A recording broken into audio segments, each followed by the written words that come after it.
It's Friday, the 19th of April, 2024. The last word in podcasting news. This is the Pod News Weekly Review with James Cridland and Sam Sethi. I'm James Cridland, the editor of Pod News. And I'm Sam Sethi, the CEO of True Fans. In the chapters today, the longest-running newsletter about podcasting is taking a hiatus. Your Substack podcast is now available on Spotify. Also, the Podcast Standards Project announced more than 2.5 million podcast transcripts. Spotify says that audiobooks are a big success, and there are also audio booming numbers too. Plus... Hi, I'm Jeremy King, CEO of the M&M Global Awards, and I will be on later to talk about our brand new podcast category with which we've teamed up with the wonderful Acast. Hi, my name is Sean Howard. I am the CEO and founder of FlightPath and also been an avid podcaster in the fiction space for a very, very long time. And later on, we're going to be talking about FlightPath, or so I'm told. They will. This podcast is sponsored by Buzzsprout, podcast hosting made easy. With easy and powerful tools, free learning materials, remarkable customer support, and a new iOS app. From your daily newsletter, the Pod News Weekly Review. 2.5 million transcripts. That sounds like an amazing number. The Podcast Standards Project announced that this week. What's this one about? What's the Podcast Standards Project about, Sam? It's there to promote open standards across podcasting. And this is an interesting one, actually. The podcast transcript has been part of the 1.0 certification. Apple themselves are using it allegedly, but the good news is that not just Apple, but Podcast Addict, Fountain, Podcast Guru, and many other apps are using it. And in the aggregate, it looks like there's over 2.5 million podcast episodes now using transcripts, which is a big win, I think. Yeah, I think so. You say allegedly they are using it. They're using it very well, but they're using it as a fallback for their own service. If you want things like speaker names, for example, then the only way that you can do that is to submit your own transcript. You have to go, if you haven't already done this, you have to go into Apple Podcast Connect and say, I would like you to use my transcripts, please. But that's all a fine and dandy thing. And as you say, they also appear in all kinds of other places as well. So that's really good. Some really good announcements over the last week about podcast hosts using transcripts. OSHA, our friends at OSHA have now added transcripts and transcript generation, and Castopod as well, also adding support for transcripts too. So all of that is pretty good, I think. Yeah, and I think we're going to be seeing a few more companies announcing in the next couple of weeks as well, because I've been doing the ring round, as they say. And it's exciting to hear people are actually, pushing hard now to add more and more tags to their platforms. The other one, though, was super chapters, James. There's over 30,000 podcasts that have super chapters. What are super chapters? Yes, well, super chapters, I think super chapters is Daniel J. Lewis's name for them, but they're chapters which are... No. That's Dovidas. Oh, Dovidas, is it? Oh, well, yeah. There you go. So Dovidas's name for them. But anyway, they are... the way that podcast transcripts used to work is that you used to put the information about a chapter into your audio file. And so that meant that you couldn't do anything clever with the browser because your browser couldn't actually see those special tags. It also meant that if you wanted to edit what the chapters said, perhaps to put more information in them, then you had to re-upload the audio. So not a fantastic plan. So the benefit of super chapters is that they are a separate JSON file which is linked to from the RSS. And the really good news is that Pocket Casts have just rolled out full support for those. So if you're using Pocket Casts, as many people do, then Pocket Casts will now support those super chapters, as does Buzzsprout, by the way. So so I think that all of that is very good, seeing both podcast transcripts and seeing super chapters being supported. Yeah, the PSP 1.1 certification, which has been agreed by most people now, is going to include support for chapters. So I'm hoping that before June, we'll be able to make some big announcements on that one as well. Yeah, no, I think all of that is very good, and plenty of people who are supporting chapters already. RSS Blue, of course, since you mentioned Dovidas, but also Blueberry, PowerPress as well, Podhome, Casterpod, JustCast, and so the list goes on, and Transistor, of course. So, so a bunch of people supporting it. So all good news, I think. Stories better told, stories better found. Welcome to a new era in media.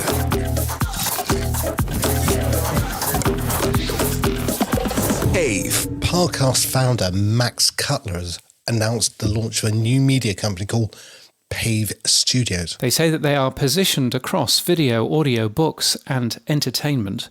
The press release, I noticed, didn't use the word podcast at all anywhere, although the video does mention that they will be involved in podcasts. So Max Cutler, he calls himself a multi-hyphenate entrepreneur. Yes, what is that?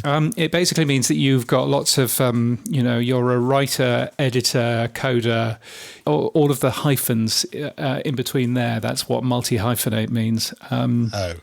Yeah, I know. But anyway, he never heard that before. Founded Podcast Studios. He's clearly been working on something because he's engaged a PR company to promote the fact every time he writes a LinkedIn essay.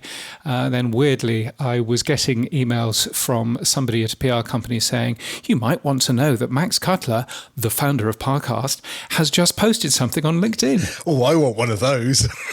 Yes, so I'm not quite sure the point of all of that.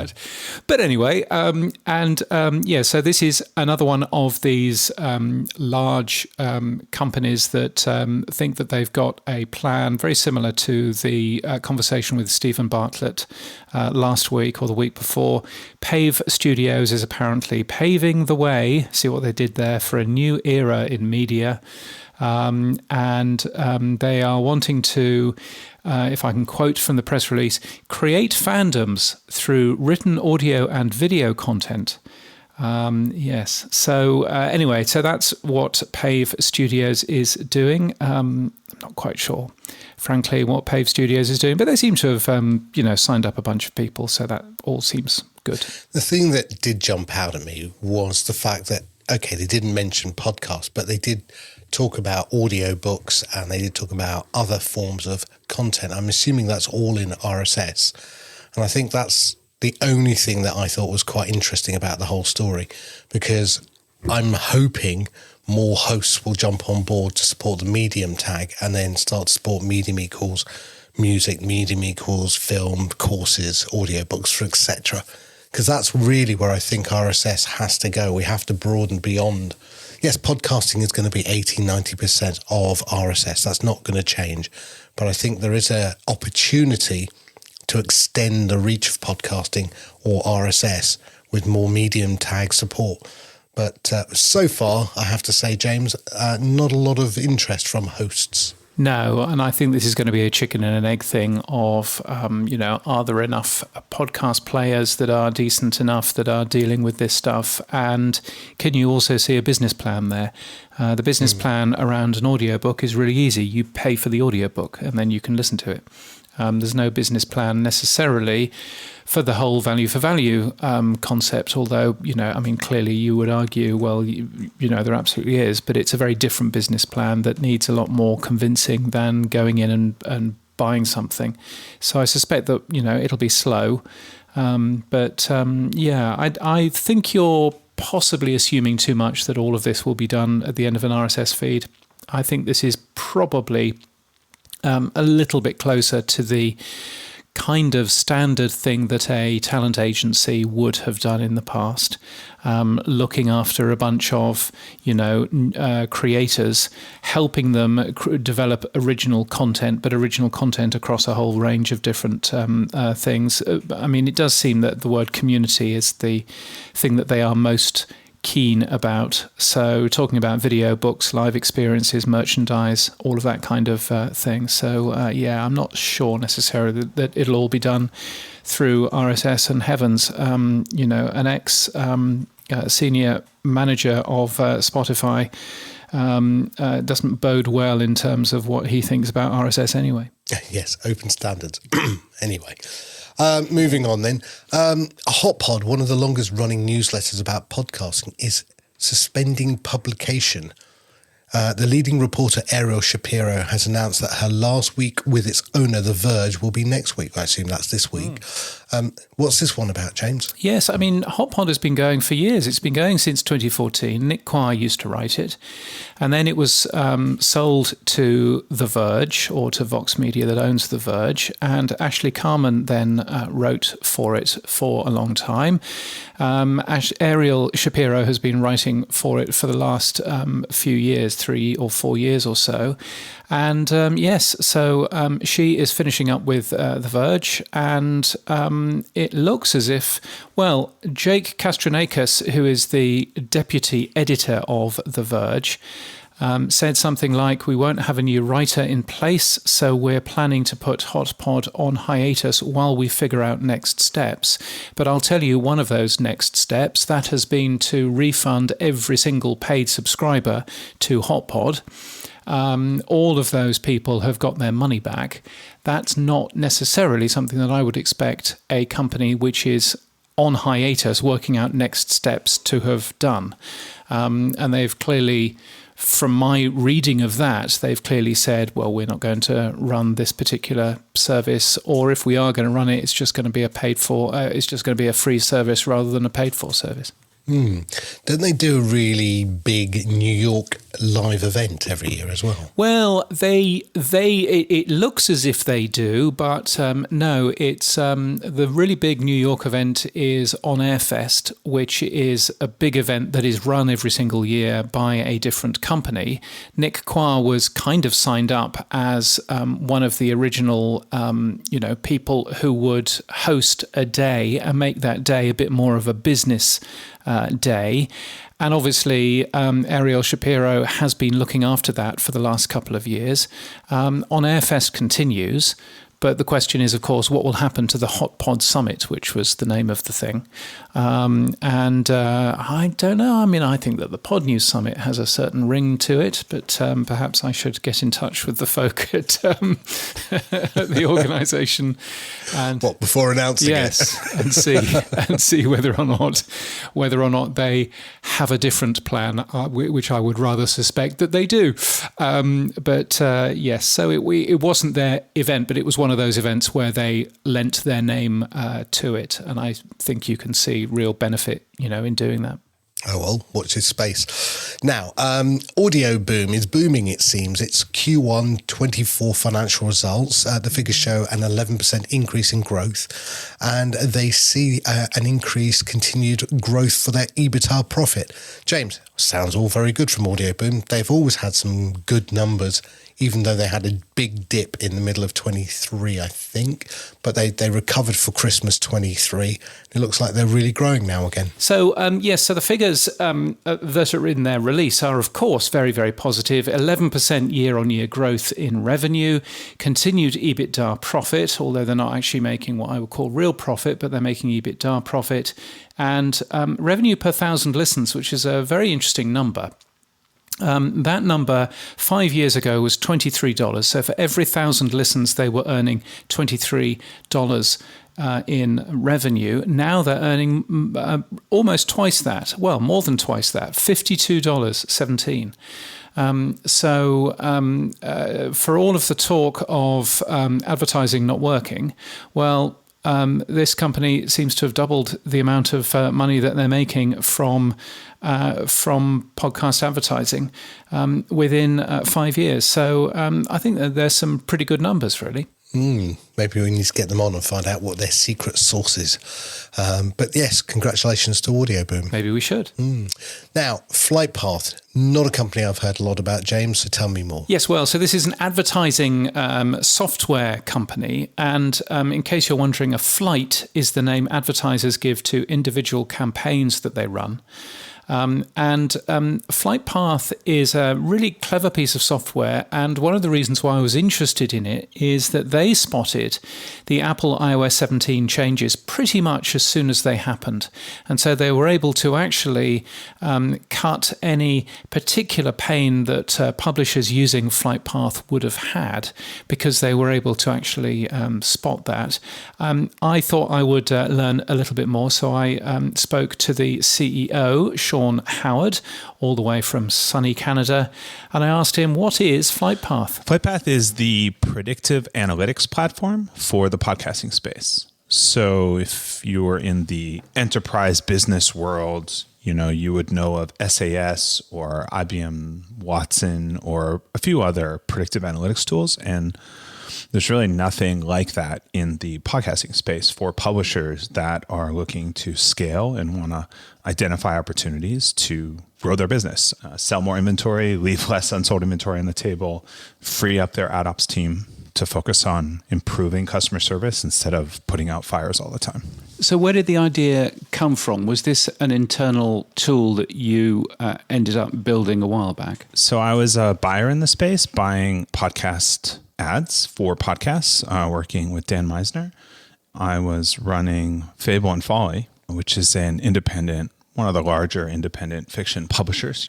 I was building tools to help us scale the publishing side of the business with a tiny team. And on the buy side, it was frustrating how hard it was to give people money in this space. It becomes quickly apparent when you're a buyer that people have no idea what they have to sell. And I've never been in an industry where that's the case, where you don't know what you have to sell or when. And it was frustrating to always be, as the buyer, to be the one finding every problem. And so FlightPath was also the other side of it, which was on the publishing side, we were, managing a lot of demands, right? From different buyers and from brands to DM, across the board. And there were no tools to tell us what we had to sell or to predict performance and delivery and to get us ahead of the curve where we knew everything was good and everything was going to run, right? So yeah, it sort of just came out of that. And then it was actually Brian Barletta who saw it one day, and I did a tweet and he called me, and because I know Brian, he was like, you got to show me this. And when I showed it to him, he basically said, you're an idiot. You got to get this on the market. So he started developing it for real. In terms of, because I'm curious, one of the tools that you have in FlightPath is flighting alerts, which I guess tells you as you are in the middle of a campaign whether or not you will actually deliver that campaign. What sort of shows work best with that? I guess if you've got a weekly always-on show, it's easier to predict where you're going to be going than if you've got a limited series, for example. Yeah, so we basically have the first alert system that I'm aware of that works across order management systems and multiple DAI platforms, and it works at every stage. So we will alert teams to orders that haven't even started yet, right? Problems.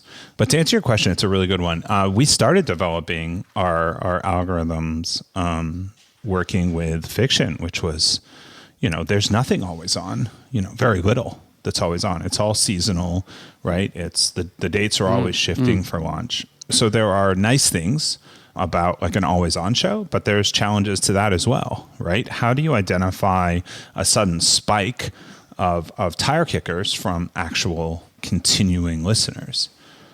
And so there's stuff on both sides. And so, yeah, our alert system is around all the things that can go wrong. If your sales team in the order management platform has sold a pixel and there's no pixel on the order 3 days out, we alert the ad ops team. If there's a change in performance, predicted performance in the future, we'll alert the ops team. It just goes on and on. If DAI starts delivering over cap, like you say, I only want to deliver 200,000 impressions, and some platforms will deliver 500,000. We will alert and stop that order. Just a lot of alerts around that.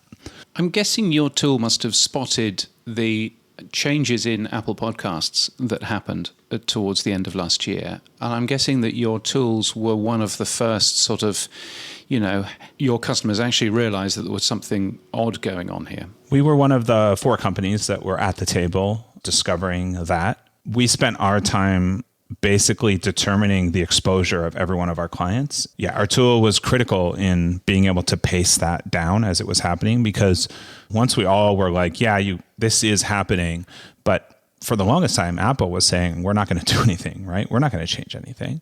And then when that started to feel like Apple might, we didn't know when, right? It was really neat watching how we could correct on an hour-by-hour basis the quotes going out from the sales team. But the problem is, it takes 2 to 3 to 4 weeks sometimes to close an IO. So then our tools help you reassess. But now you're about to sign, and you don't want to go back and say, we got to drop it by 30 points or 20 points or whatever we're dropping down to, right? Some people were really hit hard. And so, it was neat to see how we could help these customers both lower the impact to them, but also helping their teams. We have a white glove service. So we are in there helping teams figure out how to fix these campaigns, right? If there's anything that shows the benefit of a piece of software like FlightPath, it strikes me that it's those things that, nobody was really expecting.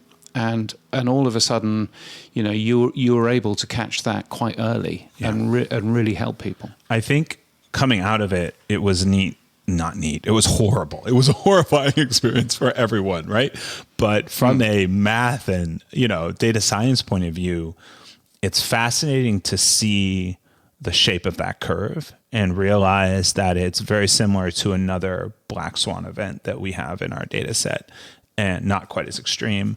And so that leads us now to think it would have been nice going through it to have been able to predict the exit. Where's the cushion? Where's the soft landing for this?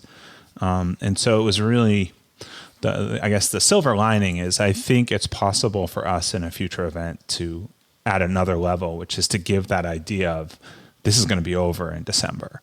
But it was a tough time for everyone. You work with a lot of podcast ad platforms and technologies. What have you learned about podcast advertising from it? I think those of us that are in podcasting, it feels old. But what I've learned is it's still the Wild West. We are still figuring it out, right? On how to scale businesses in this space. That is just new.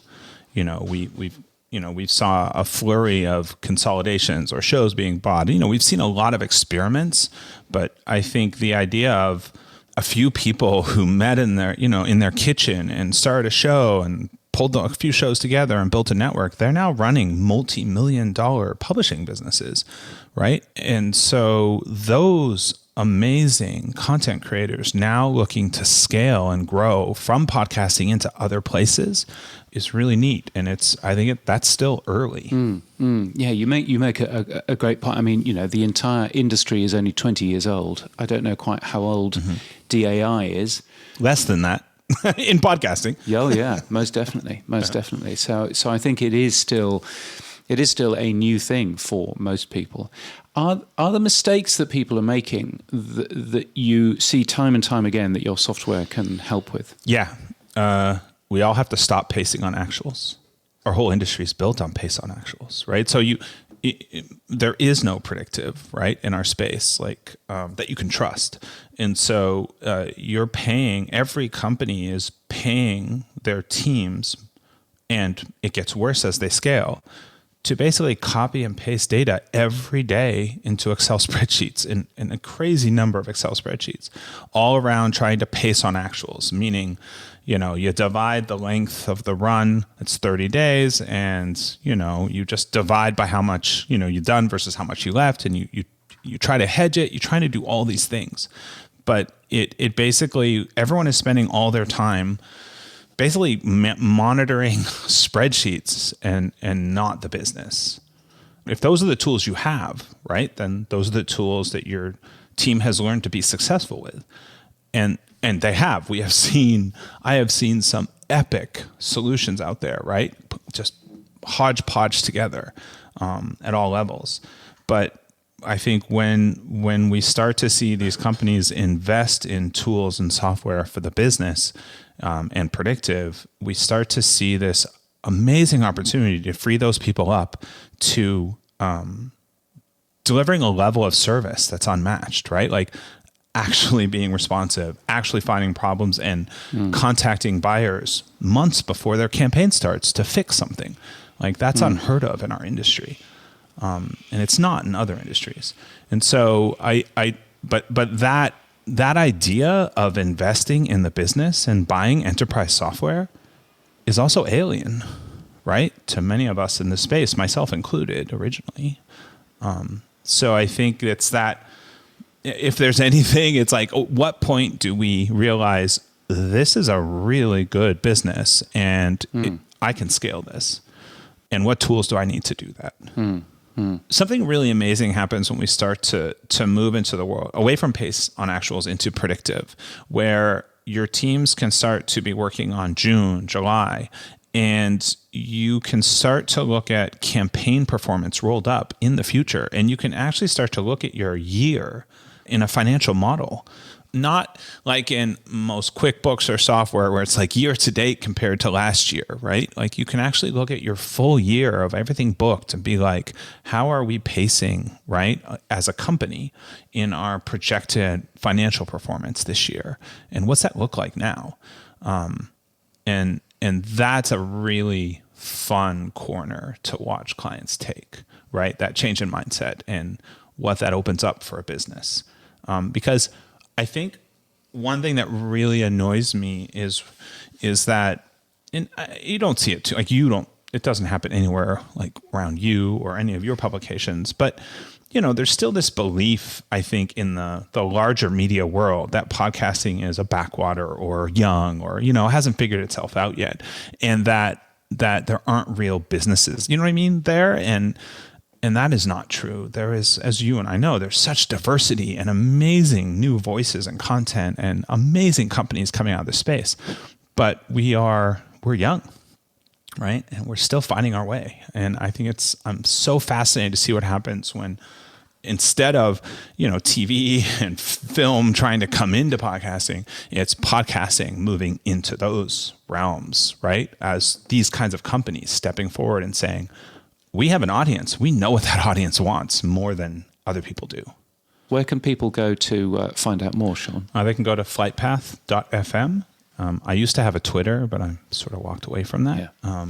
But yeah, FlightPath.fm is probably the best place. Sean Howard, thank you so much for your time. I really appreciate it. Oh, anytime, man. Appreciate you having me on. From your daily newsletter, the Pod News Weekly Review. Right, James, time to zip around the world. The UK media regulator, Ofcom, has released data on audio listening in the UK. What came out of it wasn't great news, James. Well, it wasn't really great news. It was that podcast listening isn't growing, apparently, according to this data. Having said that, the data does show an incredible jump in younger audiences. So younger audiences spending much longer with podcasts than before. So from that point of view, that was some really good numbers that actually came out of it. There's a ton of detail. And I think one of the most interesting parts of the data is just actually seeing that, firstly, that they published the entire data, all of the tables and stuff online, which meant that people like Adam Bowie, who enjoys playing around with numbers for fun, he ended up chewing through the numbers and has pulled a ton of detail out of it. So that's a good start.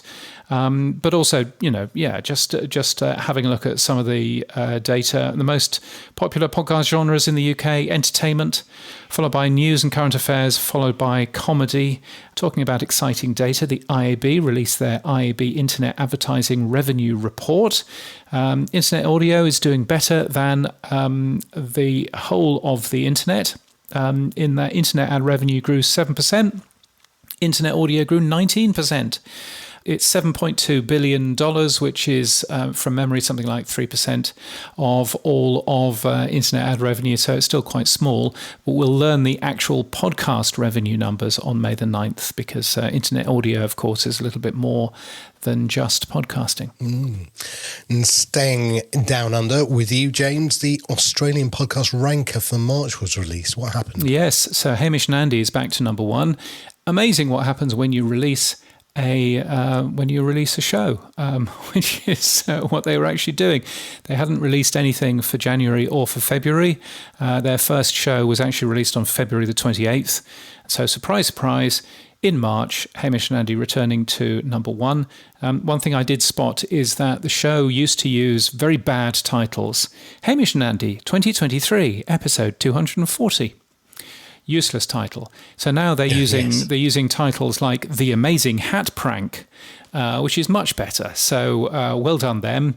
The ABC's Conversation is number one by total downloads. What is interesting, though, is iHeart here in Australia has been promoting themselves as number one for podcasts.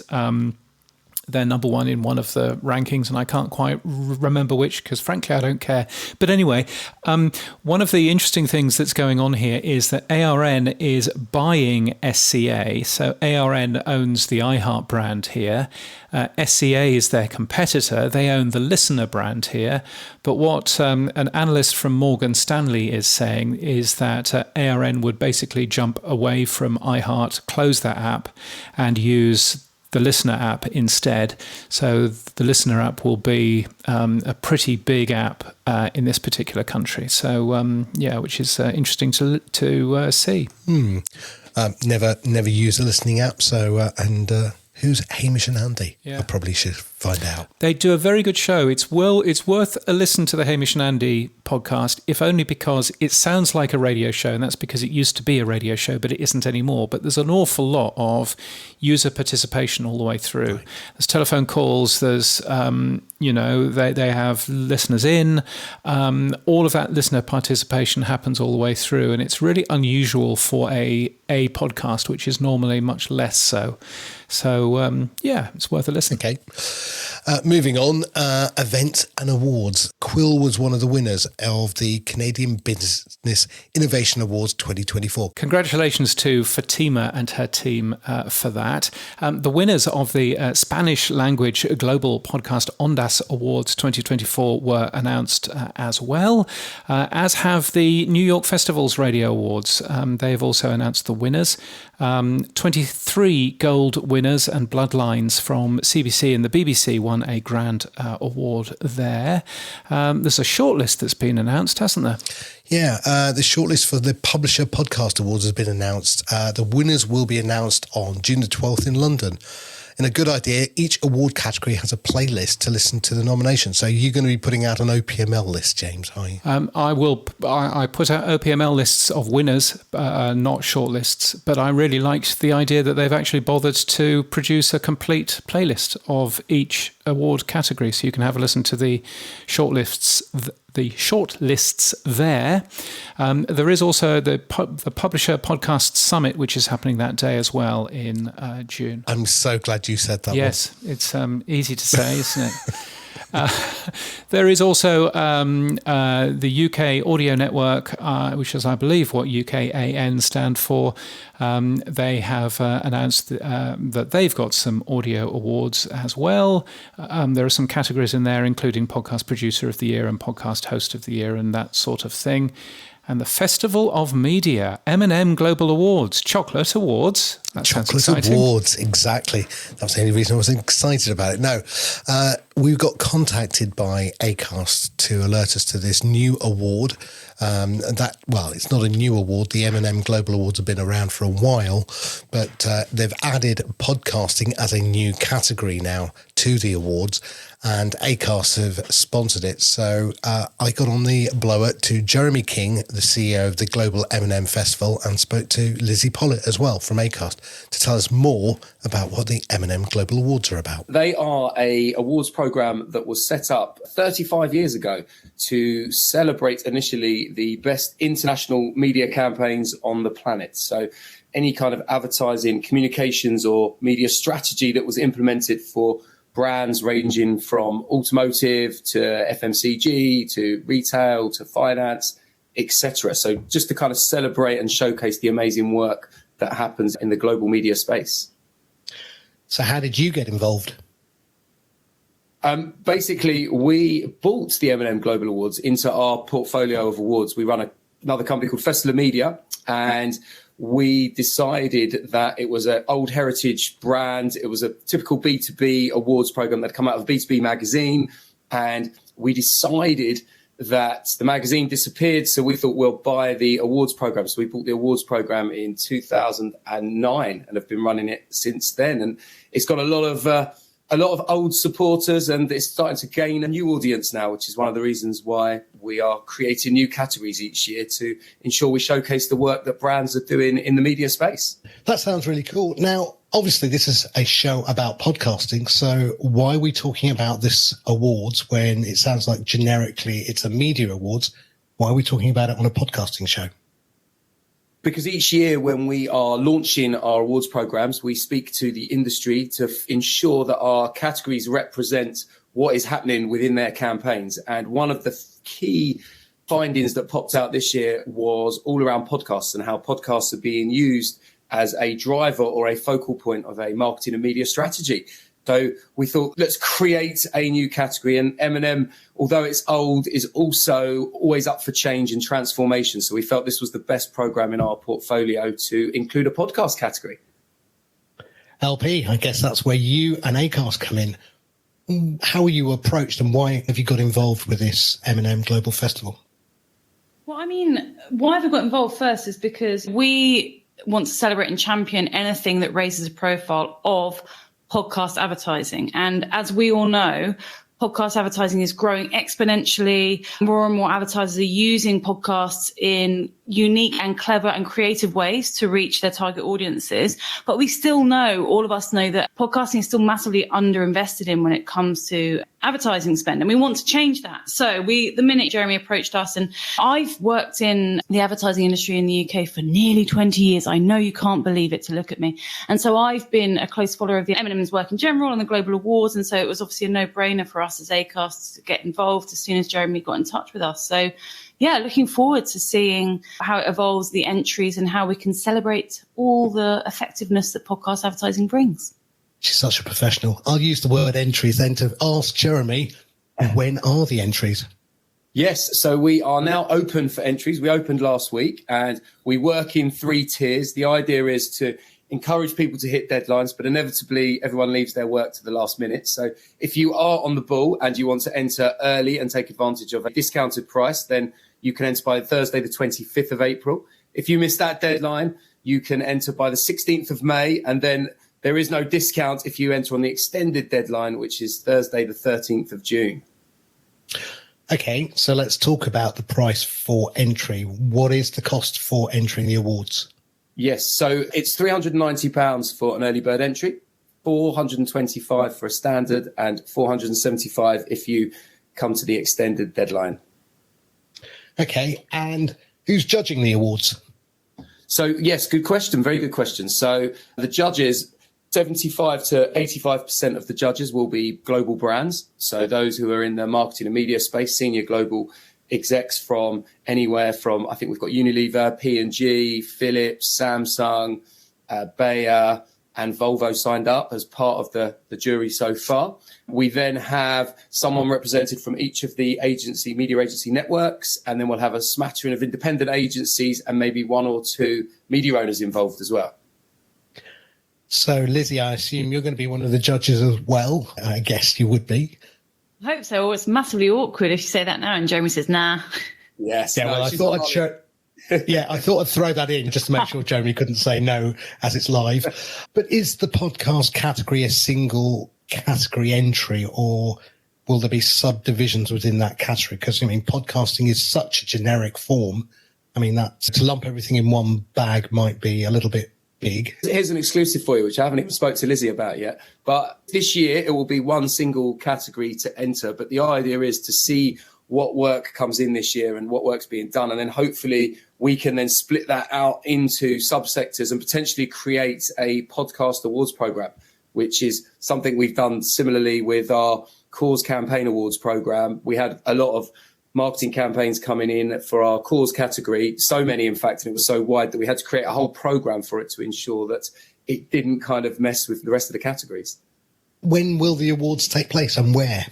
Yes, so Thursday, the 19th of September, we are looking to secure our venue over the next couple of weeks in London. So it'll be somewhere in central London, nice and easy. We do it because it's a global awards ceremony. We do it at 12 p.m. UK time. And in the live space, guests will turn up at 12 and enjoy some lunch and a few drinks and some networking. Then we turn on our virtual audience from different parts of the world, and we have a kind of cinema, loungy, everyman style setup for the awards program itself. So it's a hybrid event, but lots of good fun if you're there in person as well. Now, Lizzy, this is great that you're supporting this, and thank you for doing that, Acast. But you've also been the recipient of several nominations yourself, maybe at the Webbies. Tell me more. Yeah, that's right. We've picked up, between 13 and 16, depending on how you count them, nominations at the Webbies, which is exciting. And awards are interesting. Having said that, I've worked in advertising for 20 years. People have different views about awards. I'm all for anything that celebrates it and raises the profile of work as well. So, there's also, we've been nominated for, I think, the highest number at the inaugural Campaign Audio Advertising Awards as well. And I think actually what Jeremy was saying just then is really interesting, because there is one podcasting category right now in the M&M Global Awards. But you know what we're seeing, there are so many different ways to use podcasts to reach audiences that I think it's really smart to think about how we can expand these in the future, whether that's using podcasts as part of a wider media campaign or specifically creating branded content within podcasts or a whole branded series. So yeah, it's awards season, and Acast is putting in a good showing across all of them, whether that's our actual podcast, whether that's our work that we're doing, or whether that's partnering with people like M&M. So yeah, we love it. And the last question to you, Lizzy. The London Podcast Show is fast approaching. What can we expect from Acast at the London Podcast Show? Well, here's an exclusive. I don't know if this is not an exclusive. Let's pretend it is. So we've always had the Acast Arms, which is our own sort of pub, because being a British-based podcast awards, we like to bring a bit of personality to it. And we're actually bringing the Acast Arms to the show at the very front. So you'll see it. And that's a place where we're going to be meeting. People are able to network. We can hang with our podcasters, advertisers. We've got loads of talks. We're bringing loads of talent down, podcasters. We've got actually quite a few of our US team coming in, which is really exciting, from Tiffany, who runs our US office. We're also bringing Dan, who runs Higher Ground, the Obama's podcast company. It's going to be hard to miss us. We're really excited about it, as ever. A lot of work to do between now and then, to be honest. And you're fast approaching a 10-year anniversary, I hear. Somebody at Podcast Movements nudged me about it. And we've got Ross coming on the 24th, which is very exciting to talk about it. But can you believe it's 10 years of Acast? I know. It's weird, isn't it? Because 10 years in most industries feels very young, and podcasting is obviously very young, but therefore to have been a whole decade. When we invented dynamic ad insertion back in 2014, did our founders then think that podcasting would go on this journey and Acast would go on the journey that has everything from growing to now having over 100,000 shows, to being a public company, to working with anyone and everyone around the world? It's going to be a real moment to celebrate and reflect, I guess, not just on Acast growth, but how podcasting has grown in that time and what's going to happen in the next 10 years. Well, I'll ask Ross. Don't worry, I will be asking Ross, what are you planning for the next 10 years, right? So I won't put that burden on you. But congratulations as well, PodTrack #1 global. So yeah, again, they're all falling into place for you at the moment, LP. It's good, and I bet Jeremy's pleased that he thought to ask us before all this stuff kicked off. So he's there for a front seat for the M&M Global Awards. I don't know if that's a good answer. It just felt very PR-y to say, guys.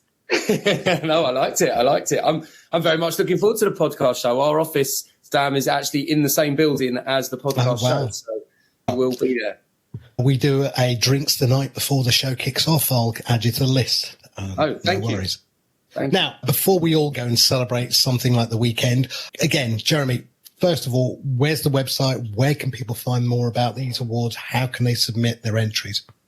Yes, they would go to the website, which is festivalofmedia.com/MMG. Excellent. And just remind me very quickly, submission dates and event date. Yes, of course. Event date is the 19th of September. And in terms of submissions, we've got the 3 deadlines of the 25th of April, the 16th of May, and the 13th of June. Excellent. Thanks, LP. Thanks, Jeremy. Thank you, Sam. Nice to see you. See you. Well, if I don't see you before, see you at the podcast show. Podcast events on the Pod News Weekly Review. So there's a ton of events coming up. Crossed Wires in Sheffield in the UK. Lots of podcasters there. Unipodfest at Birmingham City University in the UK in early June. The next event that I will be at is the podcast show in London, which is the 22nd to the 23rd of May.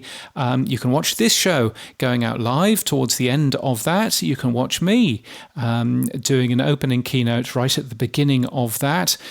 So that should be fun as well. And we, might have some drinks as well and things like that. Why not? Yes, we have our drinks confirmed, James, the night before, Tuesday, the 21st of May. Excellent. I'll put out details later. Yeah. But yes, put it in your diary if you think you're going to come along. If you came along last year, you're probably coming along this year. So put it in your diary. That's all I'd say. And weekly at podnews.net. If we've got any spaces, then we'd love to hear from you. Weekly at podnews.net. We'll find that. That's going to your Gmail at the moment, Sam, and I should update that to go to your to the email account that you actually use. That would be helpful, wouldn't it? Well, I look at both still. I still look at both. You're okay. Oh, yes. well, there you go. You don't have to change. And also there's a podcast week coming up in Berlin, September the 10th to the 15th. I should say that actually Spotify has just held another event in Berlin this week. It was the event that I was speaking at last year. A very good event. I'm desperately trying to remember its name, but I can't. But it was a very good big event. They do an event for podcasting one day, an event for music the next day. And so if you were there, then I hope it was a good time for you. And one more event to talk to you about, which is happening in Toronto at the beginning of June. I believe it's called the Power Up Podcast Summit. It's $100 Canadian dollars for you to go. Lots and lots of people speaking on Sunday afternoon in Toronto at the Westin Harbour Bridge, Harbour Castle, Harbour something. Anyway, it's the old hotel close to Union Station. I'll be there. If you would like to be there, then Radio Days North America is what you want to be typing into your web browser, and you'll find more information about the Podcast Power Up Summit.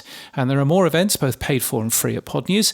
Virtual events or events in a place with people. If you're organising something, it's free to be listed. podnews.net/events. The tech stuff on the Pod News Weekly Review.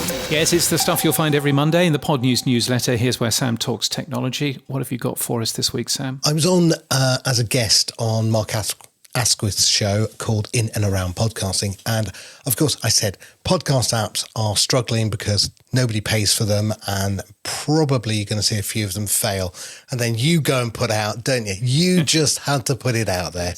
Yes, Pocket Casts have 50,000 subscribers who pay them. So there, that told me, didn't it? That told me. Well, I think I can possibly rescue you here because I didn't say that. Oh. I said that Pocket Casts has over 50,000 subscribers. I'm a subscriber to Pocket Casts and I don't pay because I was grandfathered in to Pocket Casts Plus. I don't know how many people were grandfathered in. It might be 40,000 for all I know.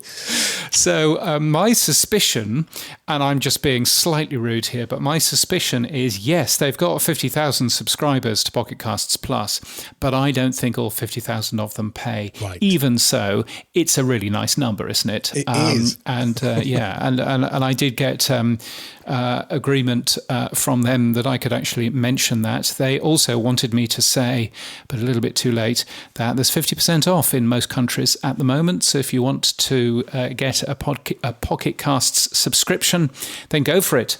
you can get 50% off right now in your favorite app store. Now, data newly available from OP3 and published by the Podcast Business Journal shows that the big three podcast apps, Apple, Amazon and Spotify, account for 74% of all downloads for the over 2,000 shows measured that are currently on OP3. That sounded very good as well, didn't it?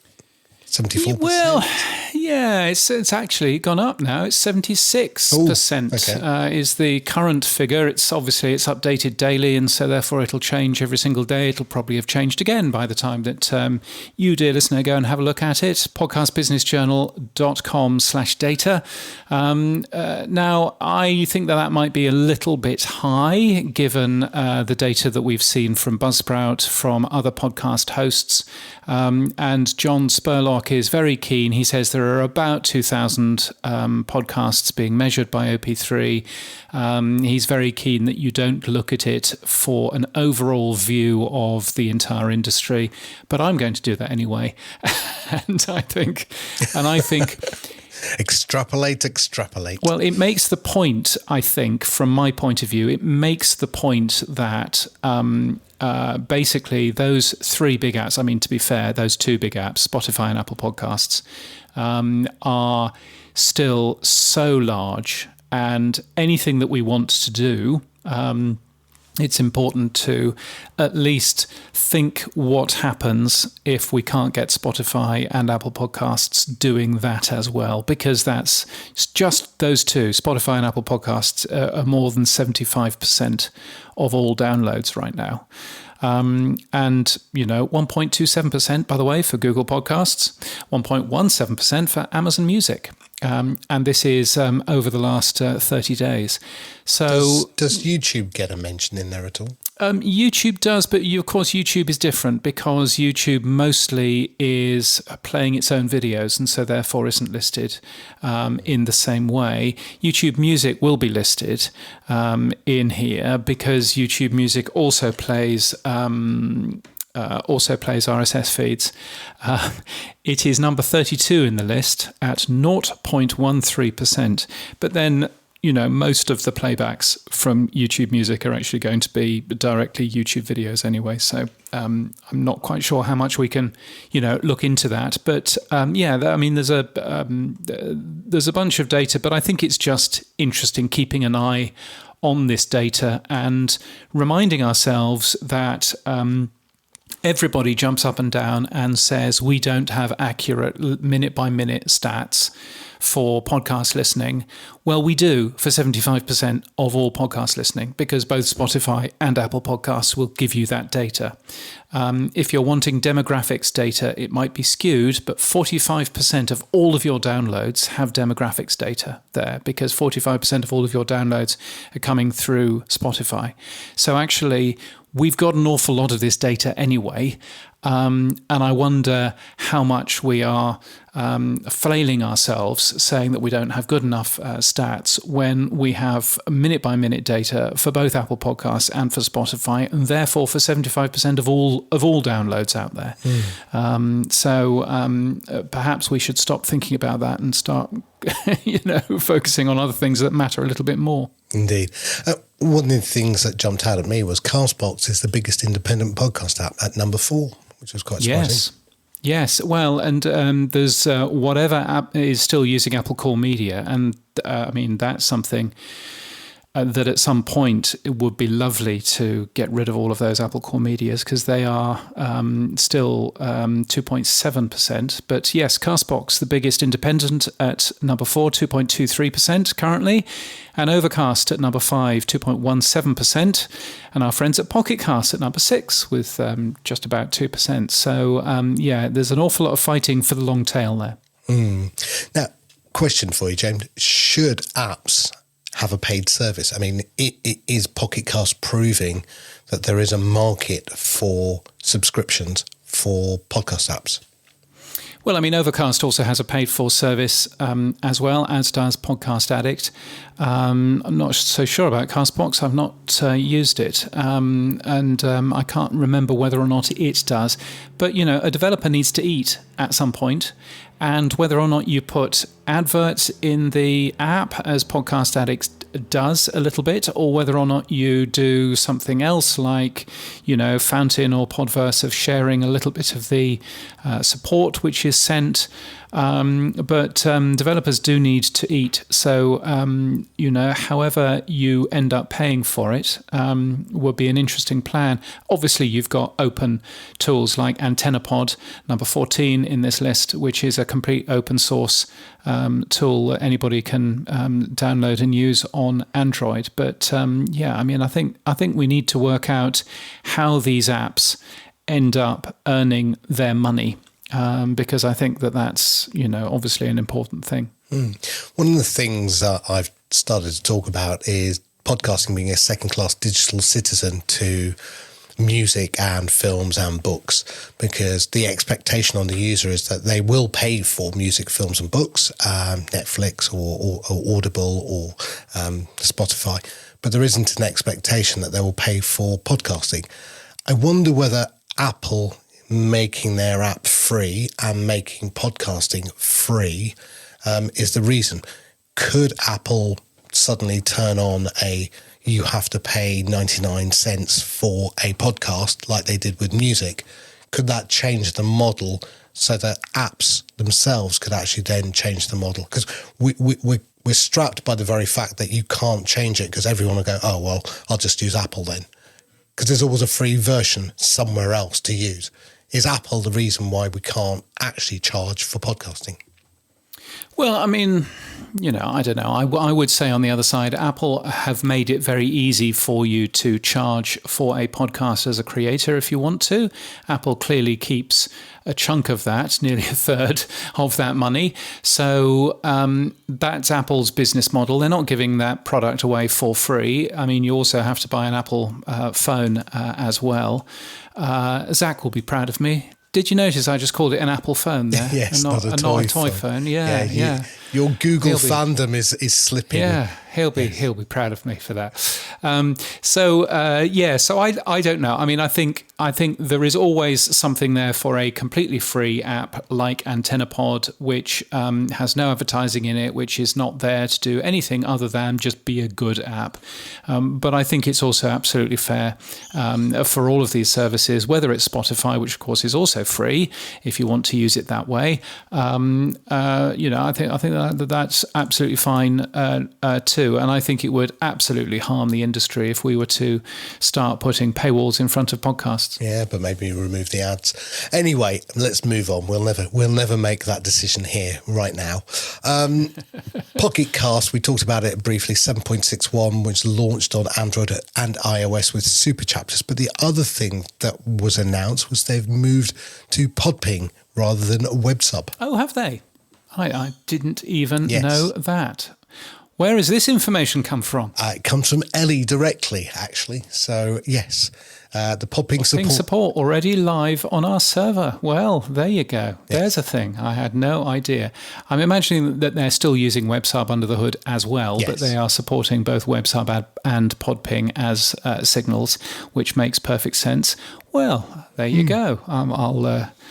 I'll copy and paste that into a newsletter for Monday. And we talked a little bit about OSHA. They are adding their transcript service. The tool creates Apple Podcast compatible transcripts, and transcripts are available in 99 languages, which is quite interesting as well. Yes, and by the way, Apple Podcasts transcripts aren't available in 99 languages.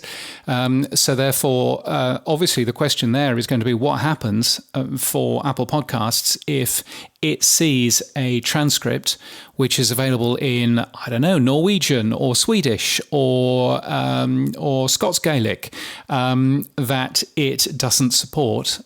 Presumably, it just won't appear in Apple Podcasts, whereas it will appear in tools like Podcast Addict or Podcast Guru.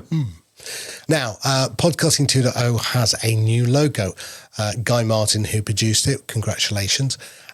James, what are your thoughts on it? Yes, I think it's very smart. I think it's very clever as well in that it's got, if you look carefully at it, you can see it's an ear, you can see an RSS icon in it, you can see potentially hints of the Apple Podcasts logo in there as well. But more to the point, it's built with 3 characters. It's built with 2.0. If you look at it carefully. Yep. So it's a really nice logo. It's a logo that anyone can use. Podcast Standards Project is, of course, different, but this logo anyone can use if you are supporting Podcasting 2.0 in some way, shape or form, or your podcast is. So that's a lovely thing. There's a full website with lots of information about how the whole thing works. My plan for Pod News is to put a little Podcasting 2.0 badge on any podcast that is using a Podcasting 2.0 tag in some way, shape or form, which, to be fair, will be most of them right now. Given that transcripts are so popular, and given that there are a lot of other support for other tags in there as well. I think it's a really smart, modern-looking logo. Listen to me, how old do I sound? It's a modern-looking logo. But yes, I think it'll be very nice. It will be on the Podcasting 2.0 website shortly. There is a change which has been already put forward, but I'm not brave enough to press the button that says go and rebuild this entire website. I'm leaving that to Daniel, and I think Daniel is just making sure that everything is as correct as he wants it to be prior to it going live. Excellent.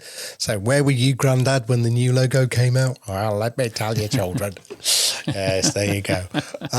Now, production tool Alitu now includes magic filters. What are magic filters, James? They get rid of ums, ers, filler words, and long silences. It's a bit like what Descript has done, and that's completely automatic, which is very nice. They've also added video calling, so you can see your guest. It doesn't record the video yet, but if you're just having a conversation, then it'll record the audio, but at least you can see your guest now, which is nice. And Castopod has released a new version 1.11. That's a bag of Richards. And Castopod is supporting transcripts and support for the podcast trailer tag. Not a moment too soon, so far as I'm concerned. So that's all good news. ActivityPub is something that Dave and Adam are getting very, very excited by. I tell you what, as soon as I can actually understand what it is that I should be doing, I will be trying to get involved in ActivityPub as much as I can. I still don't really understand it, other than everybody is saying ActivityPub, ActivityPub, ActivityPub. So I'm looking forward to understanding it a little bit more. But Podfriend, PeerTube, AntennaPod working on ActivityPub things. They're already putting out comments and zaps into the social interact tag via the ActivityPub protocol. So that's pretty good. Stephen Crader created a little tool called Podcast AP, which basically allows you to follow a podcast in the ActivityPub. It's basically building on Dave Jones's original work, but it creating a nice UI. So you can import an OPML if you want, and you can search for podcasts, music feeds, and then when you follow them in your AP client, your ActivityPub client, you'll then get a notification if there's a new episode or there's a new music track or whatever. So the fundamental thing, James, is that you have to not think of ActivityPub so much as a social network, as more of a messaging backbone. So it has an inbox and outbox metaphor. So the outbox and inbox is really where messages get sent to. So when you look at what Dave Jones has done, he's basically posting to your inbox in your ActivityPub saying, oh yes, there's a new episode of Pod News Daily, for example. And when he is sending that, it's basically a verb called follow that you've connected to. That's the activity stream verb. And it comes from his outbox because he's getting a notification via PodPing to say that the episode has been updated. So his outbox sends you a message to your inbox to tell you that something's happened. And that's all it is. It's an inbox, outbox messaging backbone. And that's what ActivityPub is. Right. I'm still none the wiser in terms of how you could use it for podcasting. It did strike me that if you were going to use this as a tool to store where your podcast subscriptions are, so that other people can see what podcasts you're subscribed to, but more to the point, you can actually, other people can also jump in and go, I wonder what Adam's listening to now, or I wonder what Sam's listening to now. Yes. It struck me that is also a thing that could essentially store all of the shows that you have listened to and how far you got through them, which you could then essentially just flick between different podcast apps and it would know exactly what you subscribed to, where you'd got to in each specific show. And so you, as true fans, don't need to keep massive, great big, databases anymore, because you could literally just, for every user, just read that information off their ActivityPub information somehow, but I'm not quite sure how that bit works either. So let's take a step back. Could it actually do that? Yes, it could. I don't think it will do that, or I don't think the apps will want it to do that, because fundamentally giving away all the app data. But let me step it back for a second. So you play a podcast, right? That's a signal. And I follow you on ActivityPub Mastodon, let's say. Now, that can then be published by you. So the app will, with your permission, publish that from the app's outbox, your activity, to your inbox in Mastodon, right? So it says James has now played, Pod News Weekly, and you can say how long, the time he's played it, maybe you gave some value, so you actually paid some sats or whatever it may be. All of that is a signal. I follow you on Mastodon. I go, oh, right, James has boosted. Right, let me go and have a look. And I can have a link back to it. So in step one, basically what we want to do is create a number of activity verbs in apps, and we all have to agree on that. It's like a namespace. And then we will then say, right, you can publish all of these, some of these, none of these. It depends on the user. But it's a signal to people who follow you of what you're doing. So that's step one. Step two is that we have the creator, the podcaster, use the social interact tag as the central repository for where they want all the comments for that show or episode to be placed. Now, I can make a boost in True Fans and you can make a boost in Fountain while we listen to the same podcast episode. They all appear in the social interact tag, and a bit like a pod ping, but it's not that.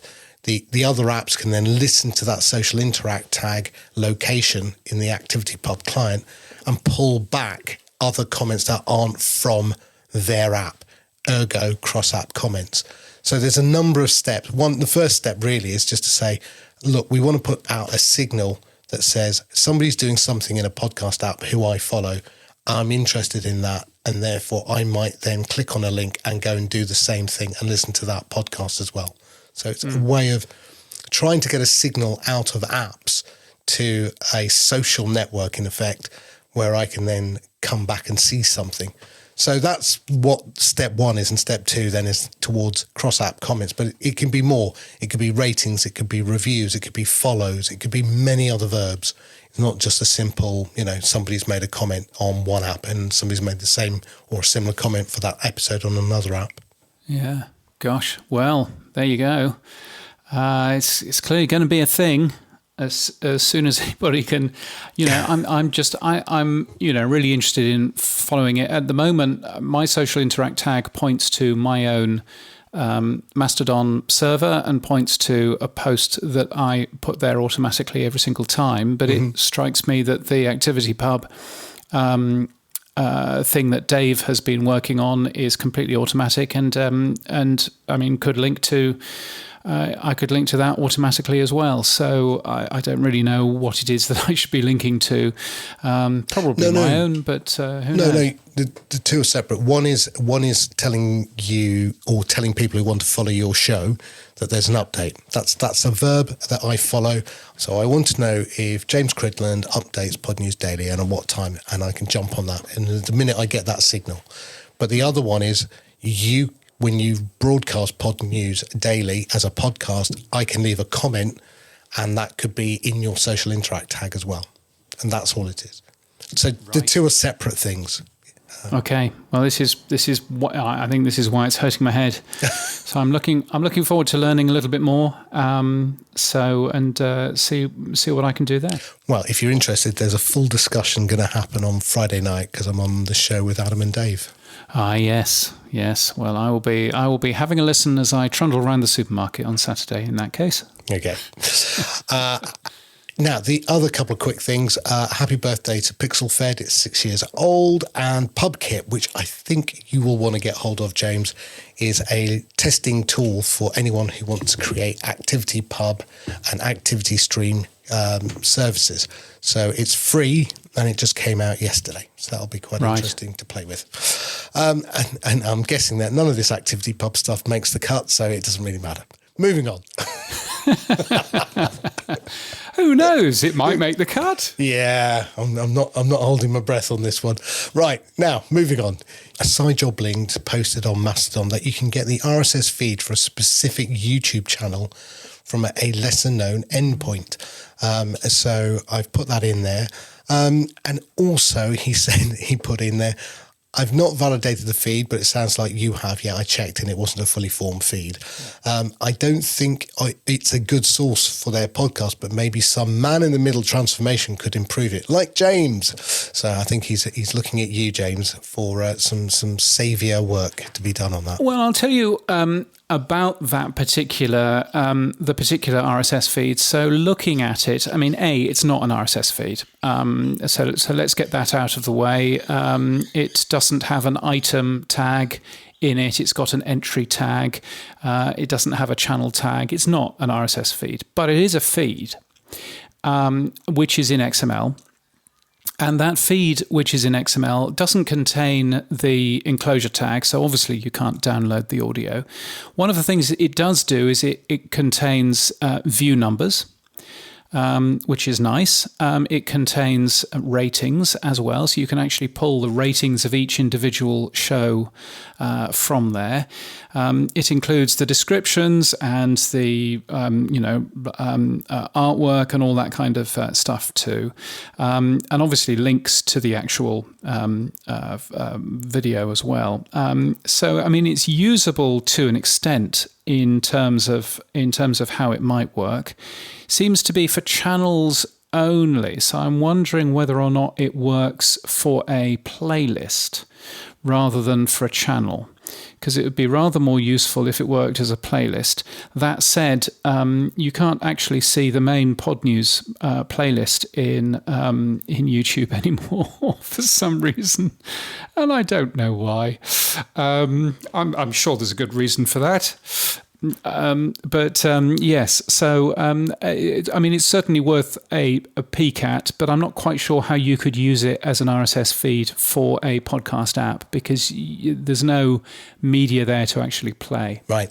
Oh, well, I just thought it was a nice little bit of a find from Side Job Link, but maybe it's just, it's just a bit of XML lying around in YouTube. Yeah. God knows. I mean, it's some useful XML.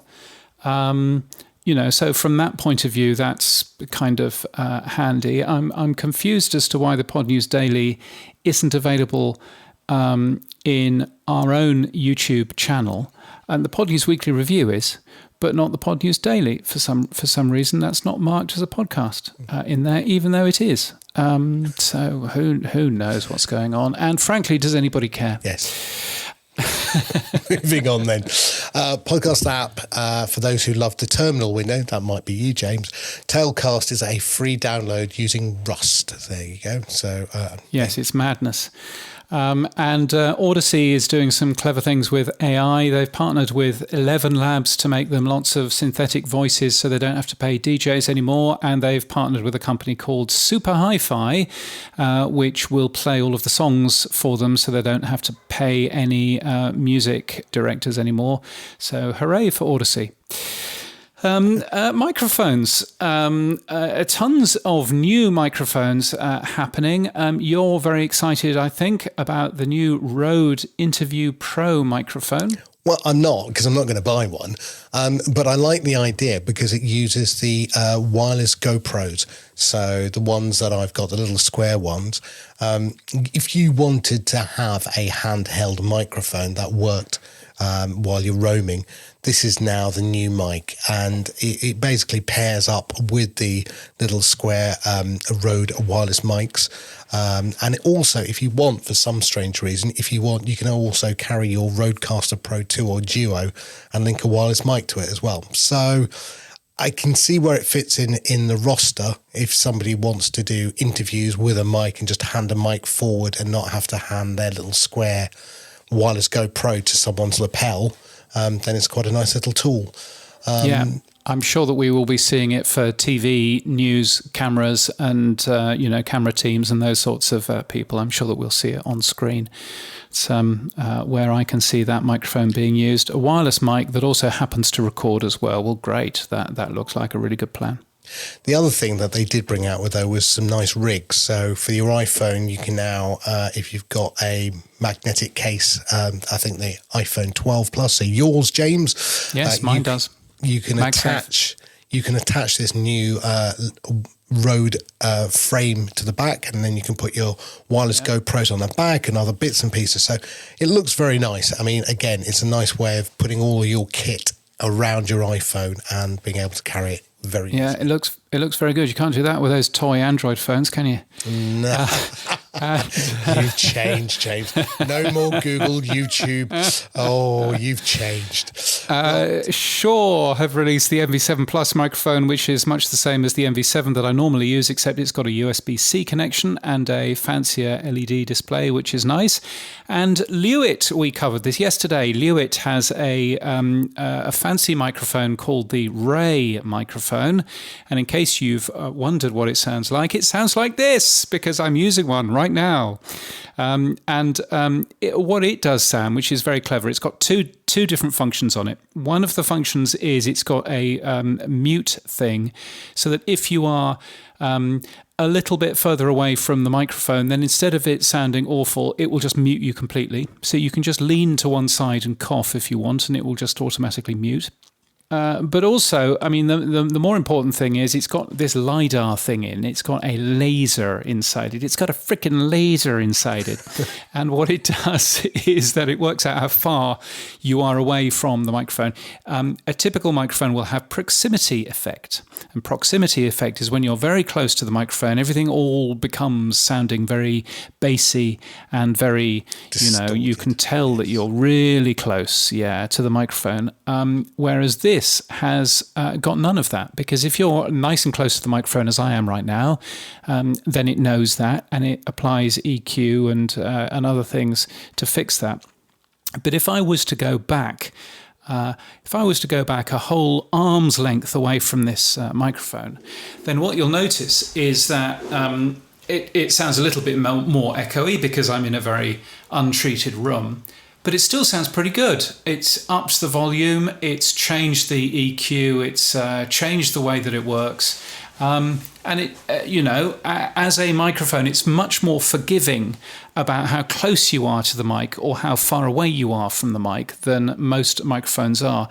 And as I said in my review that I posted yesterday, I said that this is the perfect microphone for a guest. if you've got a guest that doesn't understand how to use a microphone and is, a bit frustrated about always having to stay the right distance away from a microphone, which most people don't do, then this is a great microphone for that, because this actually deals with all of that completely automatically. So it's a nice tool. I quite like it. How many times when I was doing radio with guests and you'd be like giving them little hand signals to get closer, because they start off nervous, so they lean into the mic, but as they get more comfortable, they sit back in the chair and they eventually just disappear off the radio, and you go, no, come back. Yeah. Yeah, whereas this, eventually you can lean back as far as you like, and it doesn't change the audio particularly much. The only time when it fails is if you start waving your hands around so much that your hands get in front of the sensor, and then that messes everything up completely. But accepting that, it's a very cool thing, so it's worth a look. I think $349 is the price. They haven't confirmed that with me, but that's what I saw on another review that I watched. So I think that's the price. The guy that I was watching said, I think this is actually worth £3,500. I'm not entirely convinced it's worth that. But I do think it's very unusual. As I said in my review, it's very unusual for a microphone to have a new idea in it. And this microphone very clearly has a new idea in it. And that new idea is this closeness thing, which they've called Aura. So it's very cool. James, okay, here's the acid test then. Will you stick with it, or will you switch back to your Shure? If you could keep both. And I believe that these normally, when you're sent a microphone, just for total transparency, normally when you're sent a microphone, they're yours to keep. So I now have quite the collection of microphones. So I'm doubtless will be keeping this. So if I could keep both of them, I bought the Shure. I would probably go back to the Shure, if only because it's got inbuilt compression, and I'm having to run this through a Focusrite box and all of the fiddling around that happens from that. But having said that, we'll see. I'm using this for the next couple of weeks anyway, so we'll see how it works. Now that you've got a new Apple phone, I'm sure you've upgraded to 17.5 Beta 2, James, haven't you? I mean, you are joking. I know that you're joking, but of course I have. Because that came out yesterday morning my time, and yes, absolutely, it's already been updated. I've got no idea what it's got in it. You're probably going to tell me it's got all kinds of exciting things in there. No, not a lot, but because you're not in the European Union. But if you were in the European Union, you'll be able to now download apps directly from other websites. You'll be able to use alternative app stores. I think I saw one yesterday which had the sum total of 2 apps in it, but that was it. It was exciting. You could go to their app store and download one of 2 apps. But hey, it's a start. Boostergram Corner on the Pod News Weekly Review. Yes, it's our favourite time of the week. Sam and I share all of the boosts and stuff that you send us. So please do. Weekly.podnews.net is where you can share your fiat currency with your credit card, or just press the boost button. That will be a good thing. We have had some boosts, Sam. I know that you haven't put any onto the form here. Oops. but we have had some. Right. So thank you to Dwev, who is now. I should know what Dwev's real name is, because he's the man. Guy Martin. Guy Martin, indeed. He's the man that invented the Podcasting 2.0 logo. Anyway, 3,500 sats from Customatic. OPML is great for data portability, especially for an app sampler like me. I'd love to see more support for it. OPML, yes, it's the future. Anyway, Mike Dell, 1,701 sats. That must be a special numerology number. Can't be bothered to read it. Anyway, Mike, thank you, Customatic. Keep doing what you're doing, he says. That's to the Pod News Daily, talking about HotPod going away. What other boostergrams have we had? 1,000 sats from R.W. Nash saying, have you ever had Adam Curry or John C. Dvorak on the show? Never, ever would have John C. Dvorak on the show. No. I quite like John C. Dvorak. No. He might be Adam Curry's best mate. I'm sorry. He gets no spam. he gets no love either. That, by the way, he gets no spam is only for listeners to Buzz Out Loud from CNET about 15 years ago. Only they would have understood it. Buzz Out Loud and also Twit as well, which of course he used to be on an awful lot.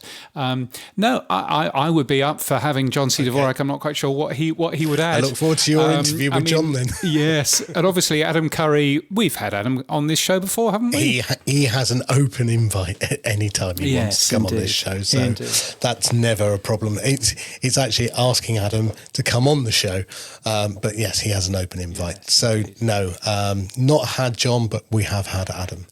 Who else, James? Guy Martin, 2000 sats from Customatic. Go Podcasting 2.0 logo. I see what you did there. Thank you for that. Again, to the Pod News Daily. Mike Dell, 1000 sats. Test boost from Fountain. They're always my favourite. Now, I have to tell you about that one. It looks like Todd is going to be paying out sats for driving traffic to his show. So last night I saw a really interesting thread between Oscar and Todd, which was along the lines of, I want to send more people to my show. How can I do it? I've got a bag full of sats. How can I give you them, Oscar? Oscar's like, well, you can give them to me and I'll see what I can do. I can create a voucher maybe where they then redeem it when they come to your show. So I think there's a really interesting, I don't know what you want to call it, deal going on between Blueberry and Fountain as to how to drive traffic to Todd's shows. Well, it sounds like an excellent plan. I did use Fountain in the past for promoting the Pod News Daily, actually, and of the many different ways that I've looked into doing this, it was the most successful. I'll absolutely say that. It got a lot of plays. It got a lot of exciting boosts back. As well, because I think they recognise that they get paid when they listen to a show which has been promoted in that way. Yes, I thought it was a good thing. I am an advisor for Fountain, but I would have given that a go even if I wasn't. So I think that was a pretty good thing. So yes, there's a thing.